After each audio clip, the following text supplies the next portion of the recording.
கர்த்தர் நல்லவர். இன்றைய வேதவசனம் ஏசாயா 61 அதிகாரம் 7 உங்கள் வெட்கத்திற்கு பதிலாக இரட்டத்தனையான பலன் வரும். இலச்சைக்கு பதிலாக தங்கள் பாகத்தில் சந்தோஷப்படுவார்கள். அதன் நிமித்தம் தங்கள் தேசத்தில் இரட்டிப்பான சுதந்திரம் அடைவார்கள். நித்திய மகிழ்ச்சி அவர்களுக்கு உண்டாகும். கர்த்தர் இன்னைக்கு நமக்கு கொடுக்குற வார்த்தை, உங்கள் வெட்கத்திற்கு பதிலாக இரட்டத்தனையான பலன் வரும். அதனால தான் நம்ம வெட்கம் அடைகிற இடத்துல எல்லாமே கர்த்தர் நமக்கு ரெட்டிப்பான பலனை தான் தருவாங்க. அது எப்போவுமே ஒரு சாதாரணமான பலனாக இருக்காது.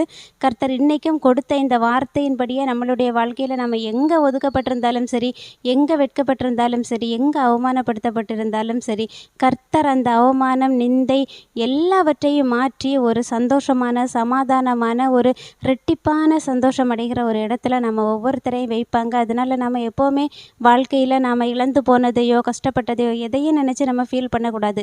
இந்த நேரம் நான் கர்த்தருடைய சமூகத்தில் இருக்கிறேன், இந்த நேரம் கர்த்தருடைய கரத்தில் இருக்கிறேன், அவர் என்னோட இருக்கிறாரு, என்னுடைய வாழ்க்கை மேன்மையானதாக தான் இருக்கும் அப்படின்னு நாம் நினச்சிட்டு அவருடைய சமூகத்தில் நம்மளுடைய சூழ்நிலையை ஒப்பு கொடுக்கும்போது அவர் தரக்கூடிய பலன் மிகுதியாக இருக்கும். அதை நாம் சீக்கிரத்திலே பெற்றுக்கொள்வோம்.